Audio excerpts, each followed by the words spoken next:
No, cannot. Thank you. Selamat pagi. Selamat pagi hari Minggu. Dan selamat datang kepada kebaktian di Seoul Candice Baptist Church di Matang Jaya ya.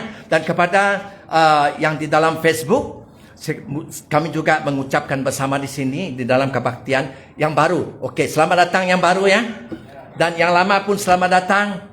Yes, dan kepada tuan-tuan dan puan-puan dan saudara dan saudari seiman di dalam Facebook, selamat bertemu lagi. Kami sangat mengasihi semuanya. Boleh kita mengatakan amin? Yes, haleluya. Ya, so puji Tuhan, penyembahan hebat. Ya, kita dalam beberapa minggu ini kita mengajar dan telah diajar tentang karunia-karunia roh. Ya. Dan puji Tuhan, dalam beberapa minggu ini juga makin ramai di antara kita di sini di dalam kebaktian. Saya berharap juga tuan-tuan dan puan-puan yang di dalam Facebook menurut bersama untuk melatihkan, bukan hanya mendengar, melatihkan firman Tuhan yang kita terima. Firman Tuhan itu hidup. Yes, bergerak, menyatakan dirinya. So, puji Tuhan, makin ramai di antara kita di sini bergerak dalam karunia-karunia roh. Saya telah mengajar dalam sesi 1, 2, dan 3. Dan dalam beberapa minggu, karunia bahasa roh. Dan kemudian karunia menafsirkan bahasa roh. Dan kemudian karunia nubuat. Dan kemudian karunia untuk berkata-kata dengan pengetahuan. So, puji Tuhan, makin bertambah ramai. Kita di sini bergerak dalam karunia bahasa roh, karunia menafsirkan bahasa roh itu. Ada juga bergerak dalam karunia nubuat. Dan ada juga bergerak dalam karunia berkata-kata dengan pengetahuan. Ada amin. Beri tepukannya gemuruh kepada Tuhan. Oh haleluya. So ini gereja. Bukan hanya duduk mendengar, tetapi mendengar penting dan melakukannya. Yes. Kan kita tubuh Tuhan di dunia ini kan? Dan tubuh Tuhan yang sebenarnya di mana sekarang? Yesus di mana? Di surga. So dia ada satu tubuh yang hidup dalam fisikalnya di dunia ini dipanggil gereja. Amin. Ada sukacita? Ada. Wah, di hadapan hadirat Tuhan. Oke. Lagu ini sentiasa bermain di dalam hati saya. Boleh kita berdiri? Di hadapan hadirat-Mu, ya Bapa, ku datang dengan penuh kerinduan. Amin. Di hadapan hadirat-Mu, ya Tuhan, segala keangkuhanku hilang. Boleh mengatakan amin? Di hadapan hadirat Tuhan yang hidup dan kudus, yang mulia, segala keangkuhan kita, apa itu? Kesombongan kita hilang. Segala kejahatan hilang, segala keganasan hilang. Segala kelemahan hilang, segala tipu, menipu, kepalsuan hilang. Segala penyakit hilang di dalam hadirat Tuhan. Amin. Sila duduk. Haleluya. Ada sukacita. Amin. Oke. So, selamat pagi sekali lagi. 21 hari bulan Julai tahun 2024. Saya Pastor Melalikup. Alright. Kami di Seoul Candice Baptist Church di Matang Jaya. Oke. Berapa minggu yang lalu kita telah mendengar sesi 1, 2, dan 3 tentang tajuknya karunia-karunia roh. The gifts of the Spirit. Roh Allah, roh Yesus. Dipanggil Roh Kudus yang memberinya. Oke. Dan hari ini kita akan terus melanjutkan. Saya mau melanjutkan pengajaran ini tentang karunia-karunia roh. sesi yang keempat. So, karunia roh, bahasa roh, menafsir bahasa roh, nubuat, dan berkata-kata dengan pengetahuan sudah saya kongsikan. Ya, sudah saya ajar. Oke, so kita terus melakukannya. Boleh? Latihkannya. Amin. Luar biasa kamu nanti. Haleluya. So, hari ini saya mau melanjutkan tentang karunia berkata-kata dengan pengetahuan. Itu di dalam bahasa Indonesia. So, pagi ini saya menggunakan kurang lebih 2 Alkitab, 2 visi. Bahasa Indonesia dan visi Borneo. Visi Borneo adalah bahasa Borneo. Kita di sini di dalam negeri Borneo, ya. Oke. Dalam bahasa Borneo yang dipanggil karunia untuk berbicara tentang pengetahuan. Tetapi dalam bahasa asalnya, Perjanjian Baru itu ditulis di dalam bahasa asal, dalam bahasa siapa? Bahasa Yunani, ya. The Greek language. Oke. Di dalam bahasa asalnya diterjemah kepada bahasa Inggris adalah a word of knowledge. A word of knowledge berartinya satu ucapan pengetahuan. Itu dia. Not a gift of knowledge. No. It is a word of knowledge. Word itu dalam bahasa Yunani adalah logos of knowledge. Pengetahuan. Ya. So, jadi ini bukan seperti saya telah mengatakan beberapa minggu yang lalu. Ini bukan pemberian ataupun bukan bakat ataupun bukan karunia-karunia yang diperoleh kita dan dipelajari kita dari dunia ini. Bukan dari sekolah-sekolah ataupun bukan dari sekolah Alkitab, bukan. Tetapi ini adalah dari siapa? Dari dunia? Bukan. Dari sekolah Alkitab? Bukan. Dari Roh Kudus. Roh siapa? Roh Kristus. Roh siapa? Roh Allah. Yang dipanggil Roh Kudus. Oke? So, ini adalah pengetahuan ajaib. It is a supernatural knowledge. Not natural. Pengetahuan ajaib yang dinyatakan oleh Roh Kudus, yang diberikan oleh Roh Kudus yang di dalam roh kita itu kepada yang memilikinya. Untuk apa? Untuk melakukan, mengistiharkan kehendak Tuhan. Supaya gereja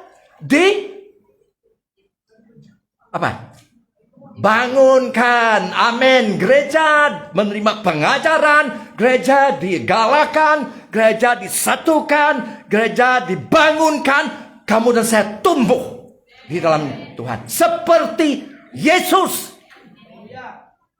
Itu rencana Allah. Supaya kita yang diciptanya pada mulanya dipulih kembali seperti Tuhan. Amin. Oke, jadi saya mau merujukkan hari ini kepada beberapa ayat di dalam Alkitab, Perjanjian Baru, Perjanjian Lama. Tidak mau memberikan terlalu banyak, ya. Oke, boleh tulis. Kalau kita melihat, saya telah mengatakan Yesus Kristus memiliki semua karunia-karunia roh ini. Dan kalau kita membaca Perjanjian Lama, juga ada tentang karunia-karunia roh ini. Tetapi tertutup. It was a mystery. Di dalam Perjanjian Lama, misteri. So, sekarang dibuka oleh Roh Kudus. Itu sebab dari semua bangsa. Bukan hanya umat Tuhan Israel, tetapi dari semua bangsa manusia di muka bumi ini. Yang bertobat, percaya pada Yesus, dipenuhi oleh Roh Kudus, boleh memiliki semua karunia-karunia roh ini. Ada amin? Untuk apa? Membangunkan gereja. Supaya kamu dan saya yang telah dirancang Yesus, Allah Bapa, Kita menjadi seperti Yesus. Amin. Kita ikut. Firman Tuhan mengatakan ikut teladan Allah. Yes. Imitate God. Efesius pasal 5 ayat 1. Dan kemudian dalam buku Korintus mengatakan, Rasul Paulus mengatakan, ikut teladanku seperti aku mengikut teladan Yesus. Berarti imitate church, imitate me as I imitate Christ. Betapa penting kehidupan kamu dan saya. Bagaimana kamu dan saya hidup di dalam ini, di luar sana perangai kamu dan saya, orang melihat, oh kamu orang Kristen. Kenapa kamu melakukan ini? Kenapa ini? Sama juga tidak ada beza dengan orang pagan. Oh, ini satu kesaksian yang menyedihkan. Seperti Yesus. Itu tahap, level, standar, taraf yang diberi Tuhan kepada kamu dan saya. Seperti Yesus. Amen. Mau? No answer. Jangan jawab. Sendiri tahulah. Tapi Tuhan mau kamu menjadi seperti like father, like children, like mother, like daughter, like father, like son. Begitu juga anak-anak Tuhan. Di sini anak-anak Tuhan di dalam Yesus. Allah mau kita menjadi seperti Bapa kita di surga. Mukjizat, tiada mustahil. Yesus telah membayar melakukan segalanya. Hanya percaya pada Yesus. Terus ikut Dia. Amin. So, contoh. Beberapa contoh karunia-karunia berkata-kata dengan pengatuan. Kita ikut Alkitab Indonesia sajalah. Betul? Oke, no problem ya. Karunia-karunia contoh daripada Yesus Kristus. Oke. Tulis saja. Injil Yohanes pasal 1 ayat 47 sehingga 50, tulis saja ya. Saya baca dan sambil saya menghuraikan artinya ya. Oke. So Yohanes pasal 1 saya mau ini adalah murid-murid Yesus yang pertama. Siapa nama murid-murid Yesus yang pertama di sini mengata?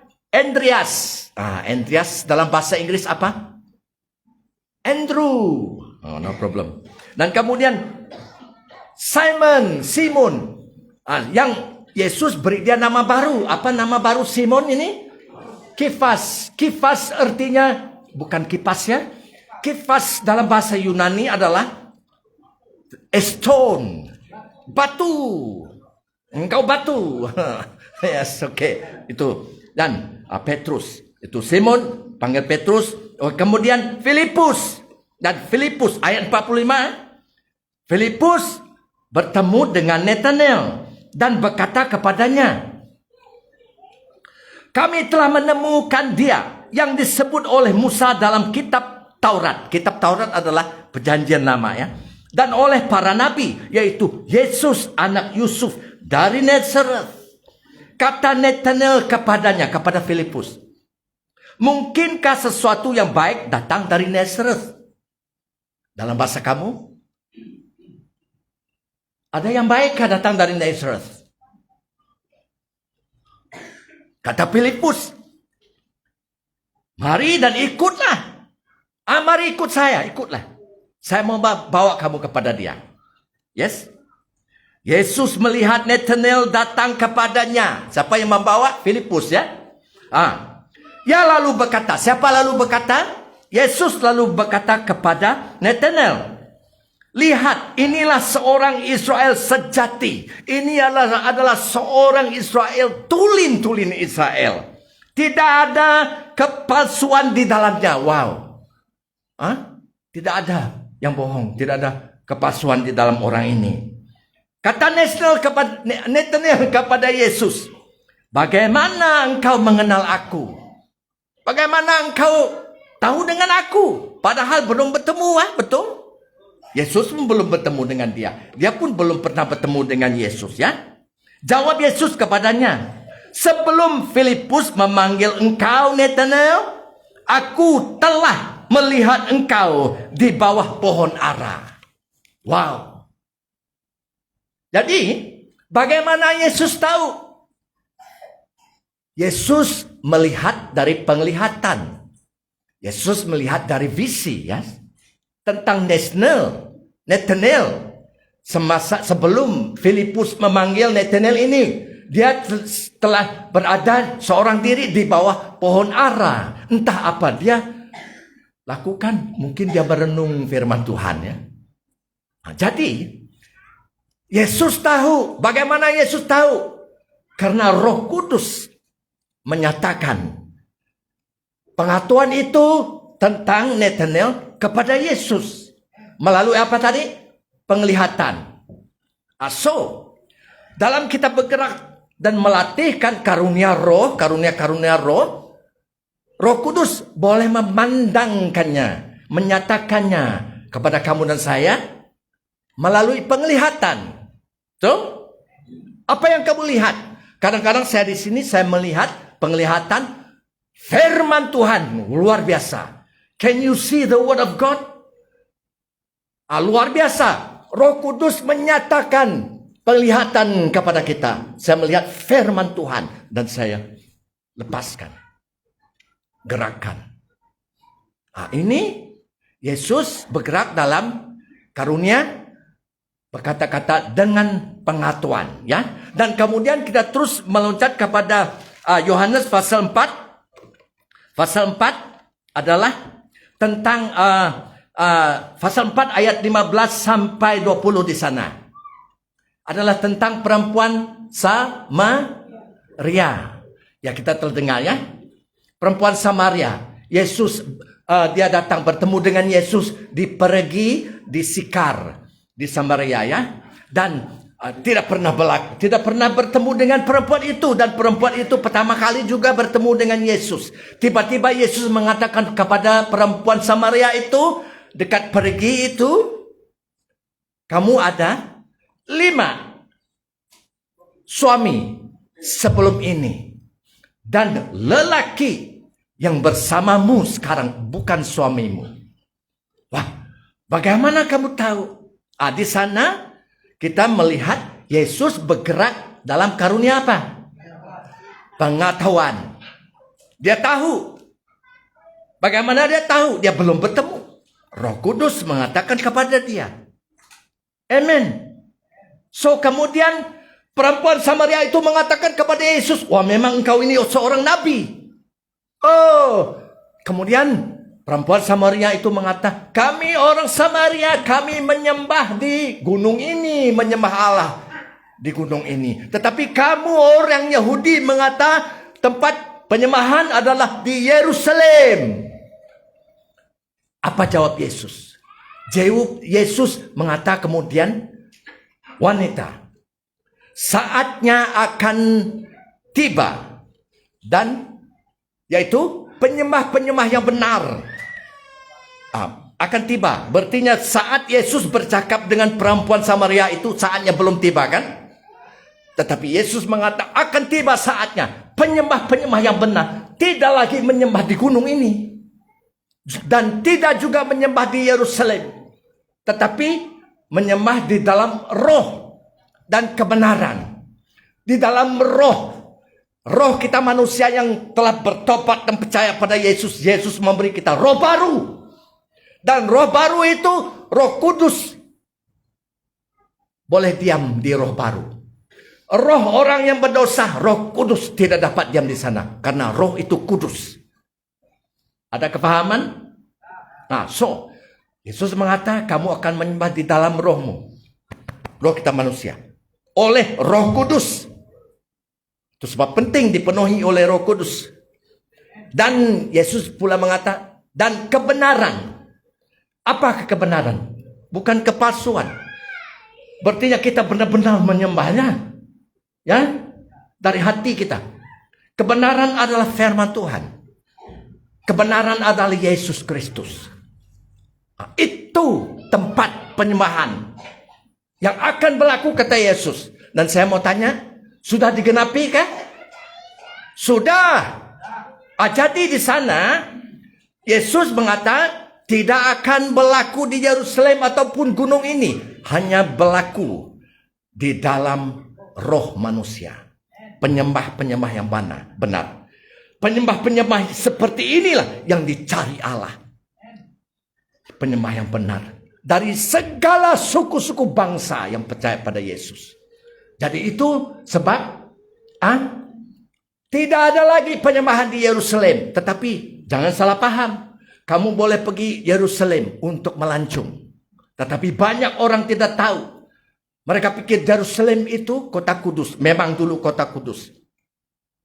Tetapi saya mau tanya. Sekarang ada rumah Allah. Ada rumah Tuhan kah? Temple. Ada bait suci kah di Yerusalem sekarang untuk orang Israel? Adakah? No. Tiada.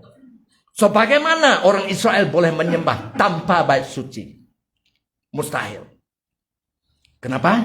Karena Yesus sudah bilang, tidak lagi kamu menyembah di Yerusalem ataupun Samaria. Tetapi Allah mau diam. Rumah Allah sekarang adalah kamu. Pribadi, manusia. Yang percaya pada Yesus dan dipenuhi oleh roh Allah. Amin. Yes. So, tetapi banyak masih orang yang beragama Judaism menyembah di Yerusalem. Di mana mereka menyembah sekarang? Tidak ada temple, tidak ada bait suci, Pak. Tidak ada rumah Tuhan. Synagogue, betul? Adakah itu karena Allah untuk orang Israel menyembah di dalam synagogue? Tidak ada. Di synagogue itu tidak ada 3 ruang, tidak ada pelataran, tidak ada ruang kudus, tidak ada ruang maha kudus, tidak ada tabut Allah di sana lagi. So, tidak dapat menyembah. Itu sebab kita berdoa agar orang Israel mata dia terbuka bahwa Yesus Kristus adalah juga juru selamat Israel. Yes. So, Yesus di dalam Yohanes pasal 1, Yohanes pasal 4 bergerak dengan karunia kata-kata pengetahuan dan kemudian karunia nubuat. Amen. Yes. So, ini sudah digenapi ya. Begitu kita tahu bahwa seorang yang menubuat itu datang dari Roh Kudus, bukan nubuat palsu. Sebab dia sudah digenapi, berarti dia sudah menjadi kenyataan. Amin. Has already been fulfilled. Di seluruh dunia ini banyak rasul palsu, banyak pengajar palsu, banyak pengkhotbah palsu juga, banyak gereja palsu. Ada Yesus palsu. Yesus sendiri mengatakan, betapa kita hanya di dalam Yesus, dimiliki Yesus, kita tahu apa yang palsu. Amen. So, contoh lagi di dalam perjanjian baru ya, dalam Kisah Para Rasul pasal 9 ayat 10 hingga 20, tulis saja. Itu adalah tentang seorang yang bernama Ananias. Ananias adalah seorang murid Yesus di Damsyik. Damsyik adalah negeri kota yang dipanggil Damaskus. Ya, ingat? Rasul Paulus, sebelum dia menjadi Rasul Paulus, nama dia Saulus. Dia dari Yerusalem dia mengambil lesen. Wah, banyak surat-surat. Otoritas untuk menangkap semua orang Kristen, orang yang mengikut Yesus, membawa ke Yerusalem, memasuk mereka kepada penjara. Kristen pada masa itu dianiayai. Tetapi di perjalanan dia ke Damsyik itu, Yesus menyatakan diri. Mereka tunggang kuda, tunggang camel, apa itu. Mereka terus rebah, jatuh ke tanah semua yang mengikut dia. Di dalam hadirat Tuhan, tidak ada seorang boleh berdiri teguh buat kami itu. Hadirat Tuhan menyebabkan semua lutut bertelut. Lidah mengaku Yesus Kristus Tuhan. Itu akan berlaku pada masa depan. So, itu adalah permulaan perubahan Rasul Paulus. Nama dia sebelumnya Saulus. So, jadi Ananias ini adalah seorang murid Yesus. Bukan Rasul. Murid Yesus seperti kamu dan saya. Murid Yesus di sini, amin. Ordinary disciple. Tetapi dia menerima informasi. Informasi tentang Saulus. Bagaimana dia menerima informasi itu tentang Saulus? Melalui penglihatan, vision. Jadi siapa yang menunjukkan informasi itu, visi itu kepada Saulus? Tuhan. Firman Tuhan mengatakan Tuhan. Dan sekarang Tuhan adalah roh. Roh adalah juga Tuhan, sama. Oke? So, jadi sehingga Ananias itu belum pernah berjumpa dengan Saulus, tetapi dia tahu di mana waktu itu Saulus sedang menginap dan apa yang Saulus sedang buat di tempat dia berada. Ananias tahu tentang jalan di mana rumah Rasul Paulus berada. Diam pada waktu itu. Jalan itu adalah dipanggil jalan lurus. Pelik nama jalan itu.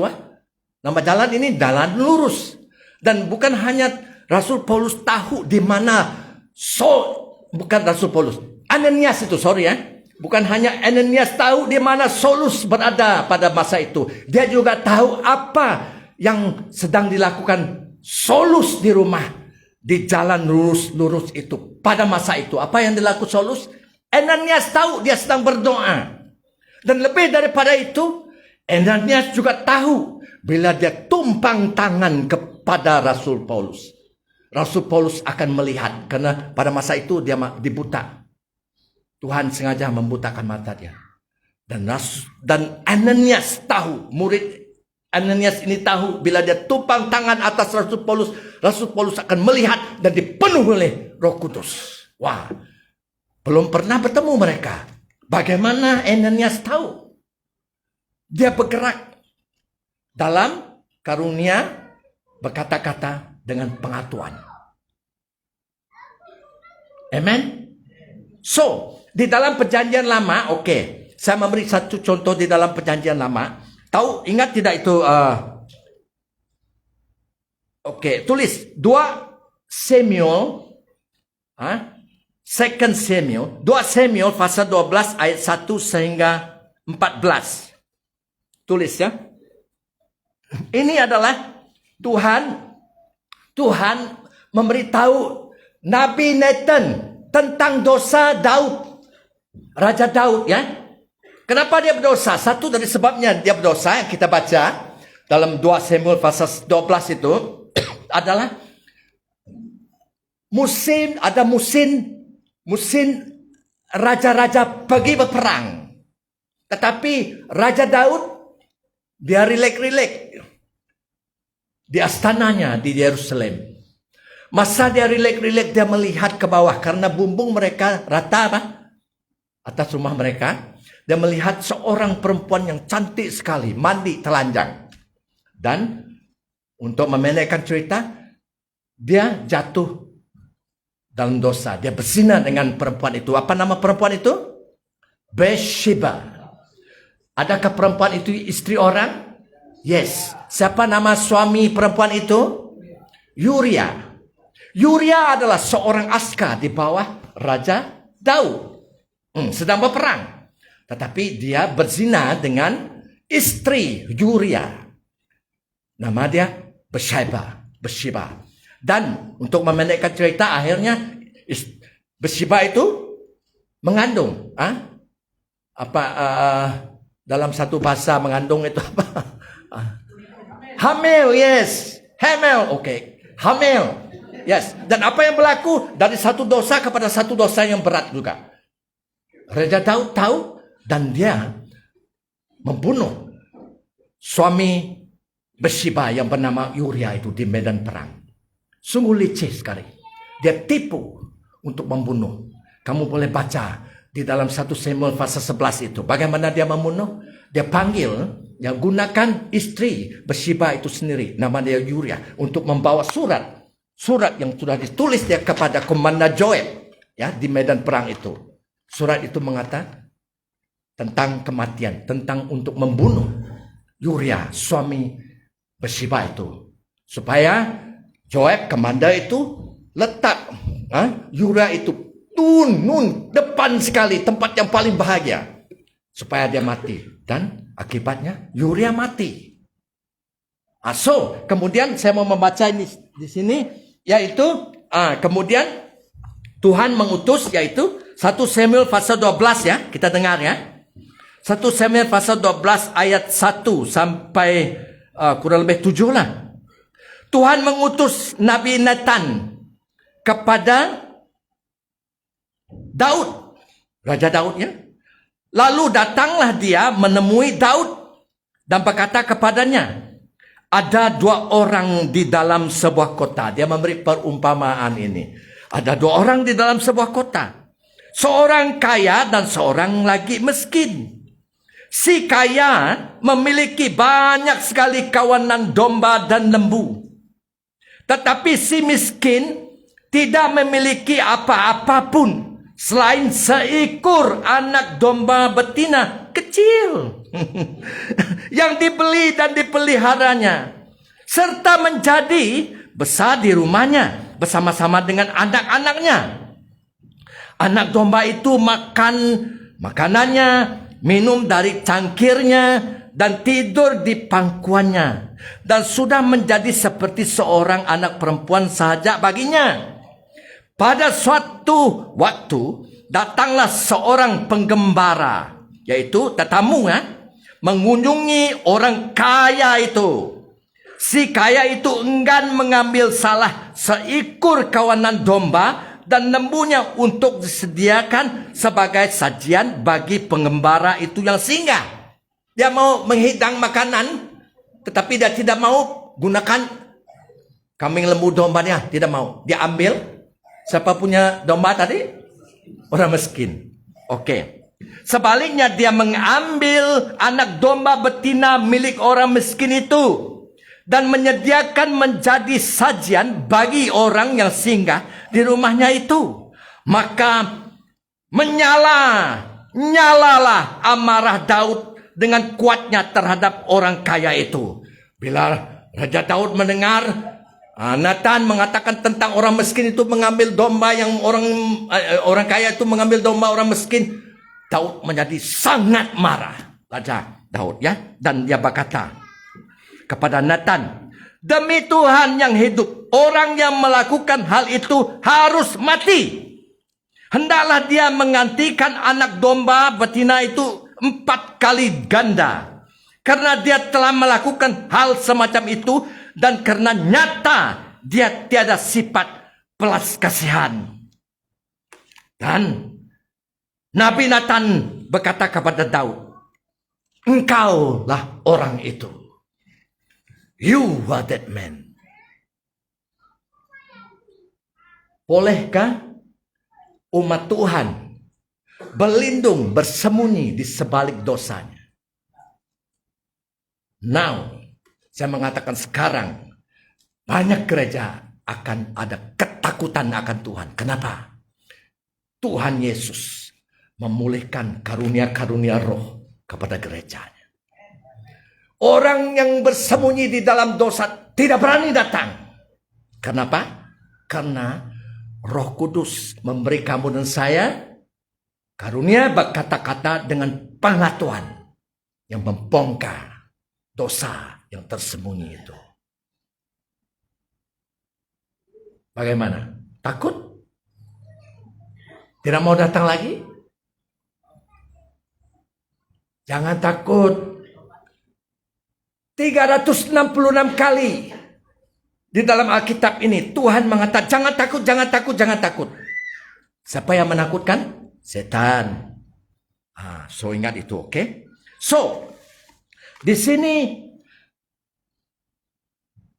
Raja Daud pikir dia boleh menyembunyikan, dia raja kan? Joab, my commander, you keep that secret. Nathan tidak pernah bertemu dengan dia sebelum itu. Nathan di tempat dia sendiri. Dan Tuhan memberitahu Nathan, Roh Kudus boleh memberitahu kamu dan saya, waktu kita menginjil, waktu kita bersyafaat, waktu kita bergabung, waktu kita berpersekutuan dalam kebaktian ini di kelompok rumah, sesuatu tentang keadaan-keadaan itu yang sudah berlalu ataupun sedang berlaku dan akan berlaku melalui karunia-karunia berkata-kata dengan pengetahuan. A word of knowledge dari Roh Kudus. Pengetahuan yang ajaib. So, jangan berdebat. Orang itu tidak mau mendengar, dia punya hal. Kamu adalah suara Tuhan. See? So, di sini kita melihat Tuhan memberitahu Nabi Nathan yang disembunyi oleh Daud tentang dosa Daud. So, berita baiknya adalah Daud bertobat, saudara. Dan Tuhan memulih dia kembali. Tuhan, kita sungguh baik, terlalu baik bagi saya. Berapa kali tadi kita mendengar orang berdoa, oh kami berdosa Tuhan. Mungkin kamu sering kali berdosa. Jangan. Tetapi berdosa, bertobat, minta ampun, dan Tuhan mengampun lagi sekali. Amin. Begitulah kita bangun, kita maju dalam Tuhan. Jangan simpan-simpan dosa itu, jangan. Akui kepada Tuhan, Pak. Jangan mengakui kepada saya. Jangan mengakui kepada siapa-siapa. Padri kan? Saya mau tanya, ada padri di sini? Semua kita padri di dalam Tuhan. Imam-imam. Rajani, turunan raja. Di dalam buku Patrus ya. Haleluya. Oke. So. Oke. Karunia-karunia berkata-kata dengan pengetahuan juga untuk menedahkan yang tersembunyi. Yang Tuhan mau dedahkan. Bagaimana Tuhan dedah? Secret rahasia kamu. Dia mengundang kamu dan saya juga. Tidak akan Tuhan jam. Saya ini Yesus. Kamu berdosa. No. Dan kemudian jam. Saya ini malaikat yang hendak Tuhan. Kamu berdosa. No. Semua karunia ini diberi Tuhan kepada Kristen, gereja. Yesus sekarang membangun gereja ya. Yesus that build the church. Tadi kita mendengar firman itu. Tuhan yang membangun gerejanya. Haleluya. Berterima kasih. So, bagaimana dia membangun gerejanya? Melalui karunia-karunia roh. Yang diberi Roh Kudus kepada ahli-ahli gereja. Membangun gereja. Amin. Oke. So, kita melihat lagi ya. Dalam Kisah Para Rasul. Kisah Para Rasul pasal 5. Ya. Tidak lama lagi ya. Kisah Para Rasul pasal 5. Supaya kita mengerti dan melihat. Amin. Dan melakukannya. Contoh karunia-karunia berkata-kata dalam dengan pengetahuannya. Kisah Para Rasul pasal 5 ayat 1 sehingga 11 boleh baca ya nanti. Apa yang berlaku? Kisah Para Rasul saya mau membaca dari pasal 4 ayat 32 mengatakan, adapun ini gereja pertama di Yerusalem. Adapun kumpulan orang yang telah percaya. Siapa kumpulan orang yang telah percaya di sini angkat tangan? Ye. Di sana pun angkat tangan, no problem. Berarti gereja lah. Oke? Mereka sehati dan sejiwa. Wow. Dan tidak seorang pun yang berkata bahwa sesuatu dari kepunyaannya adalah miliknya sendiri. No. Tetapi segala sesuatu adalah kepunyaan mereka bersama. Si gue pun si lu kata orang Mandarin, kata Hokkien lah. Lu si wah si lu po. Kita kongsi bang, betul? Ini gereja. So kalau kita begitu, saya lihat Michael, keretanya besar. Michael, apa yang kamu milik? Milik saya. Apa yang saya milik? Milik kamu. Kamu boleh ambil saya punya bicycle. Siapa rugi? No, tidak ada rugi, tidak ada untung. Sama-sama kita kongsi-kongsi. Itu sebab pentingnya gereja Tuhan harus prihatin dengan ahli-ahli gereja. Sampai Anda kesusahan, tolong. Sampai sakit, doakan. Sampai berkat bersama. Amin. So, ini baik. Oke. Ayat 35 ya. Oke, di mana saya tadi? Oke, semua yang dimiliki mereka gereja ini milik bersama ya. Ayat 36, demikian pula dengan Yusuf yang oleh rasul-rasul disebut Barnabas. Artinya anak penghiburan. Seorang lewai dari Cyprus. Dia menjual ladang, dia menjual hartanya, tanahnya, miliknya. Lalu membawa uangnya, semua uang itu, dan meletakkannya di depan kaki-kaki Rasul. Wah, uang itu penuh di depan kaki Rasul. Dan sekarang pasal 5 ayat 1 pula ya. Ada seorang lain bernama Ananias. Oh, Ananias juga ya. Ia berserta istrinya Safira menjual sebidang tanah. Wah, supaya Rasul tahu kami juga murah hati, Bang. Oke. Dengan setahu istrinya. Dia dengan istri saja tahu rahasia ini.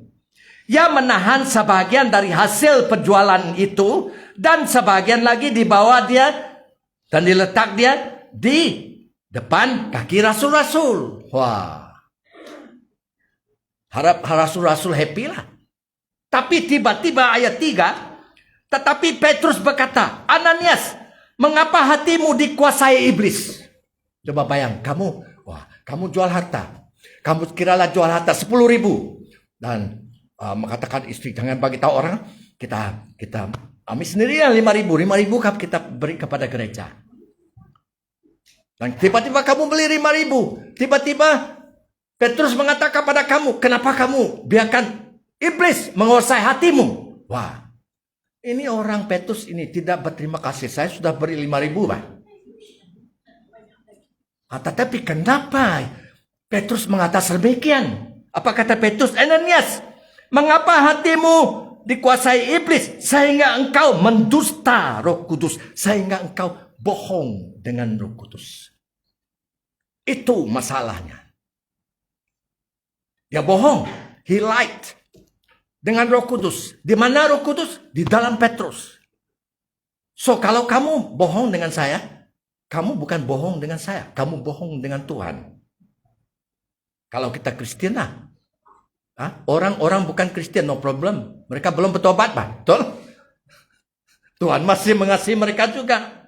Supaya mereka bertobat, diselamatkan, masuk surga. Oke? Dan menahan sebagian dari hasil penjualan tanah itu. Bagaimana Petrus tahu? Petrus tidak tahu. Roh Kudus memberitahu dia. Oke? Selama tanah itu tidak dijual, bukankah itu tetap kepunyaanmu? Dan setelah dijual, bukankah hasilnya itu tetap dalam kuasamu? Mengapa engkau merancangkan perbuatan itu di dalam hatimu? Dirancang sudah di dalam hati mereka sebelum itu. Engkau bukan mendustai manusia, tetapi mendustai Allah. Kamu bukan bohong kepada manusia, tetapi kamu bohong kepada Allah. Ini gereja yang pertama. Ayat 5 mengatakan, ketika mendengar perkataan itu, rebahlah Ananias dan putuslah nyawanya. Kobos, kata Badayu.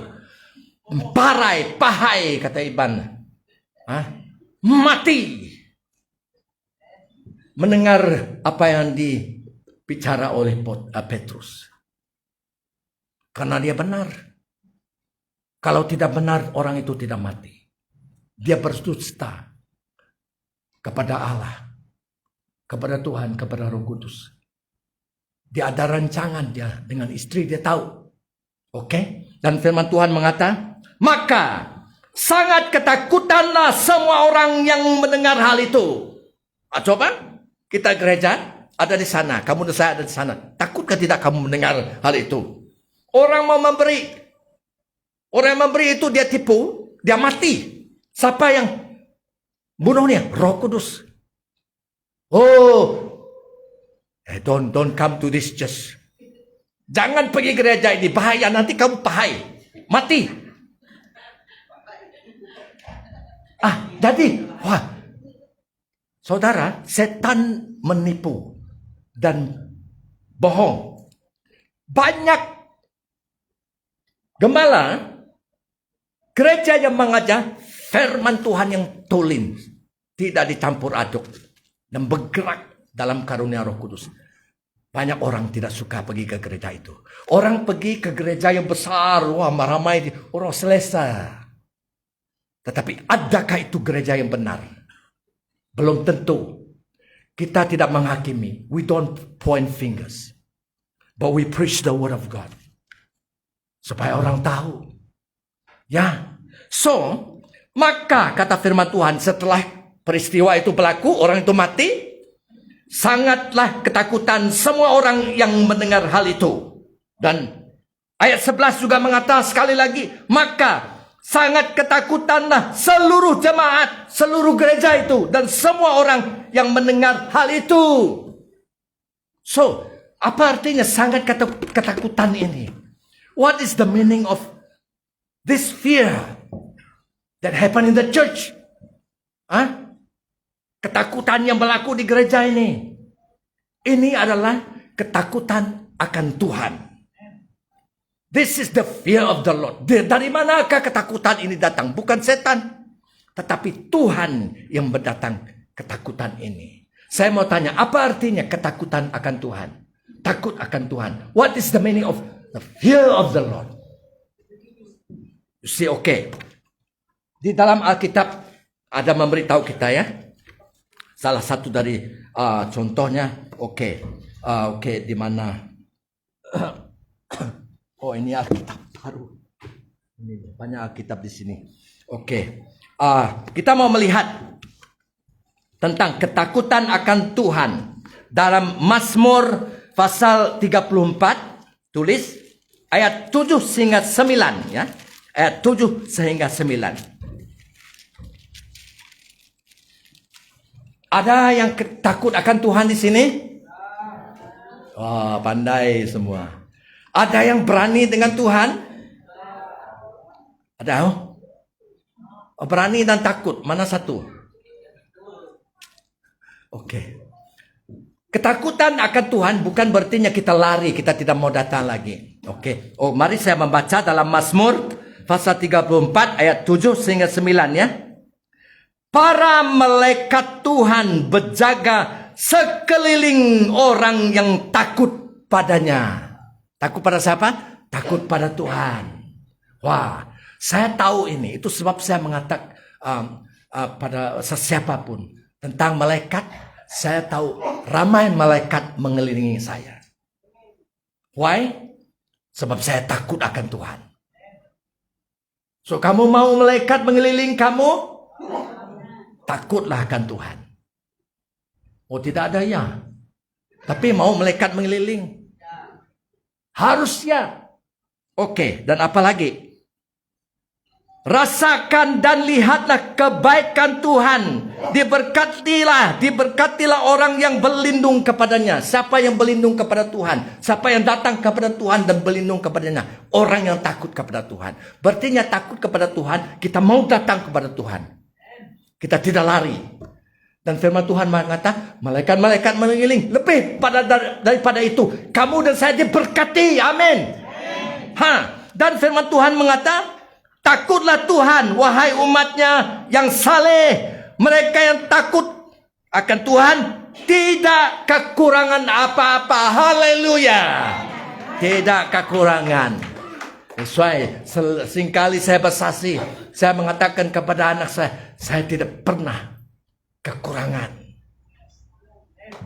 Amin. Haleluya. Oke, sekarang kita melihat dalam Mazmur 111 ayat 10. Ini baik untuk kamu dan saya untuk pengetahuan ya. Mazmur, the book of Psalm 111 ayat 10. Takut akan Tuhan permulaan kebijaksanaan.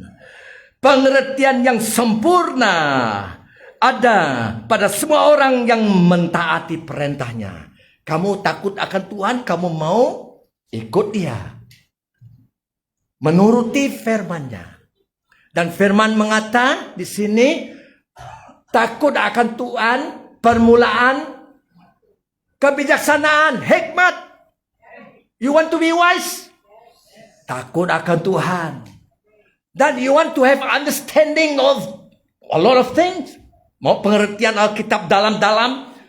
Apa saja pengertiannya yang ada di langit, di dunia, di bawah bumi ini. Takut akan Tuhan.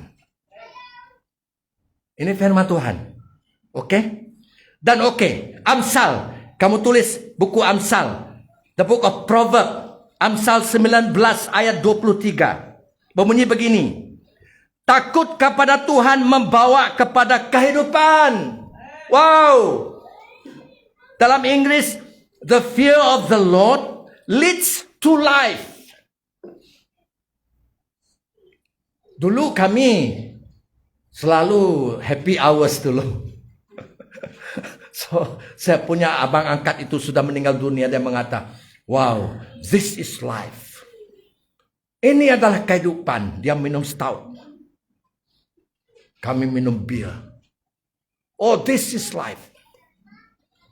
To drown my sorrow, katanya. untuk menguburkan kesedihan saya. That is not life. That is hell. Itu bukan kehidupan. Kehidupan, firman Tuhan mengatakan, takut akan Tuhan, kehidupan. Kamu beroleh kehidupan kekal, kehidupan yang berlimpah-limpah. Itu takut akan Tuhan. Dan firman Tuhan mengatakan, maka orang dapat bermalam dengan puas, tidak terusik oleh kejahatan. Berarti kamu boleh tidur nyenyak. Tidak bingung dengan kejahatan. Ya. So, karena kamu ada kehidupan, that's life. So, last, Amsal pasal 8 ayat 13. Proverb, yes, chapter 8. Amsal pasal 8 ayat 13. Ini arti. Kita mau tahu apa ketakutan akan Tuhan di sini. Takut kepada Tuhan berarti membenci kejahatan. So, bukan lari daripada Tuhan. Kamu lari kepada kejahatan. Kamu lari dari dosa datang kepada Tuhan. Itu takut akan Tuhan. Supaya kamu tidak berbuat dosa. Dan apalagi benci kejahatan. Itu takut akan Tuhan. Apalagi benci kesombongan. Kamu tidak sombong. Kamu merendahkan diri. Amin. Benci keangkuhan. Ketakburan adalah keangkuhan. Juga sombonglah ya. Pride ya. Dan benci kejahatan lagi. Dan benci apa? Serta mulut. Mulut apa? Mulut mungkar. Apa mulut mungkar? Mulut yang sentiasa berdosa. Kamu tahu mulut kamu boleh berdosa kan? Melukai orang. Menuduh orang. Keluar kotor-kotor. Menyumpah orang. Mengutuk orang. Menipu orang. Banyak dosa mulut. Ya. Berdusta juga. Jadi semua ini adalah kamu benci. Kenapa? Kamu takut akan Tuhan. Kamu diberkati. Amin. Dan bila itu sebab kita kembali kepada kisah para rasul itu tadi mengatakan, maka sangat ketakutanlah seluruh jemaat, seluruh gereja itu. Semua orang yang mendengar hal itu. So, sangat ketakutan. Mereka ada ketakutan akan Tuhan sekarang. Mereka mau menghormat Tuhan. Lihat orang yang bohong. Tuhan matikan. Ini gereja pertama. So, ketakutan akan Tuhan akan mengembangkan gereja. Akan membangunkan gereja. Bagaimana saya tahu? Rujuk kepada ayat 14 di sana. Dan makin lama makin bertambahlah jumlah orang yang percaya. Di mana orang yang percaya? Gereja. Kepada Tuhan. Baik laki-laki mau perempuan. So, kalau kita mau gereja. Itu bangun dan mengembang. Takut akan Tuhan. Beritakan yang benar. Amin. Yes. So, kita melihat. Tadi. Bukan. Karunia berkata-kata dengan pengetahuan. Berartinya pengetahuan itu bukan datang dari dirimu. Bukan yang kamu pikir dulu sebelum kamu datang kepada kebaktian ya. Oh, saya pikir dulu apa yang saya mau kongsi besok supaya saya bergerak dalam karunia pengetahuan. Kamu tulis dulu, pikir-pikir. Bukan. Bukan yang kamu pikir dahulu. Bukan dari perasaanmu. Ya. Ini adalah karunia. Semua ini adalah karunia yang datang dari Roh Kudus. Saya mau tanya, di manakah Roh Kudus itu? Yes. Dalam roh kamu kan? Itu sebab bila Roh Kudus itu memberi kamu sesuatu. untuk digerakkan. Karunia di sini berkata-kata dengan pengetahuan. Kamu akan merasai di jiwa kamu, di pikiran kamu. Kamu merasai sesuatu. Sesuatu itu datang dari mana? Bukan dari perasaanmu. Bukan dari apa yang kamu pelajari kemarin, tidak. Tetapi datang dari roh yang di dalam rohmu. Amen. Jadi semua karunia-karunia roh ini datang dari Roh Kudus yang diam di dalam roh kita. Dan kamu harus menerimanya dan menggerakkannya dengan iman. Menerimanya dengan iman, menggerakkannya dengan iman juga. Amin. Mungkin pagi ini kamu merasa sesuatu dalam hatimu. Tegak. Ada koba-koba. Kamu tiba-tiba firman ini datang. Tiba-tiba kamu tahu apa yang mau dikata. Tanpa kamu menyiap sediakan. Tanpa kamu pikirkan dulu ya. Dia datang dengan tiba-tiba. Tiba-tiba kamu melihat penglihatan. Apa penglihatan? Oh, firman Tuhan mengata. Firman Tuhan ada juga penglihatan. Betul? Adalah penglihatan. Mungkin kamu melihat seorang itu. Dan mungkin kamu, nama seorang itu tiba di dalam pikiranmu. Dari mana? Dari roh. Roh yang ada di dalam rohmu. Jadi semua karunia-karunia roh ini bukan datang dari dunia, bukan datang dari perasaan emosi kita, bukan datang dari, walaupun kamu, jangan salah paham, kamu pikir, oh saya makin banyak saya membaca Alkitab, saya mau membaca sedalam-dalamnya supaya ada pengetahuan. Itu penting kan? Supaya ada hikmat, itu penting. Tetapi bukan begitu. Bukannya karena kamu mempelajari Alkitab, kamu pergi sekolah Alkitab kah? Bukan karena kamu telah mendalam dalam Alkitab supaya kamu belajar memiliki pengetahuan untuk menghuraikan Alkitab bila kamu mengajar. Itu bukan karunia pengetahuan ini. Itu pengetahuan penting. Itu akan membolehkan kamu menjadi matang di dalam Kristus. Amin. Bila kamu ada pengetahuan dari Alkitab. Tetapi karunia ini, yaitu karunia berkata-kata dengan pengetahuan, tidak datang dari usaha kamu dan saya. Itu sebab dan kita mendengar orang baru pun yang dipenuhi oleh Roh Kudus, dia boleh bergerak dalam karunia-karunia roh itu.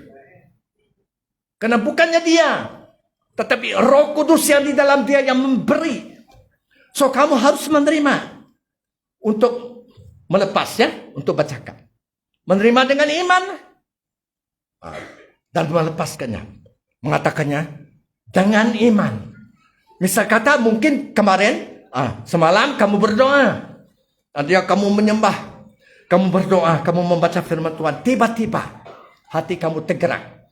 Tiba-tiba kamu melihat di dalam roh. Mungkin kamu berkata, rasa saya. Tiba-tiba firman ini datang. Tiba-tiba perkataan itu, Robert. Ini contoh ya, datang. Dan kamu tahu apa yang Tuhan, apa Roh Kudus mau kamu lakukan. Yaitu di dalam kebaktian hari ini, besok. Yaitu hari ini. Panggil seorang yang bernama Robert. So kamu panggil, ini contoh. Ada seorang yang bernama Robert di sini. Dia datang. So kamu memberi dia kata-kata pengetahuan yang kamu terima dari Roh Kudus. Kalau itu benar dari Roh Kudus, sungguh cun. Memang tepat sekali apa yang Tuhan mau bagi tahu Robert itu. Paham? So hati kamu tergerak. Kamu saya merasa berkopa-kopa, saya mau mengatakan ini. Saya mau bahasa roh. Tetapi kamu tanya, beri saya untuk menafsirkan juga bahasa roh. So kamu tunggu waktu yang sesuai untuk bercakap, betul? Kalau tidak nyaring, ada mikrofon. Waktu yang sesuai. Selepas orang menyanyi itu habis, kita senyap lagi. Kamu meluahkan kata-kata pengetahuan itu. Dia harus ada pengajaran, harus menggalak, harus menghibur, membangun, dan supaya kita tumbuh sebagai gereja Tuhan. Amin.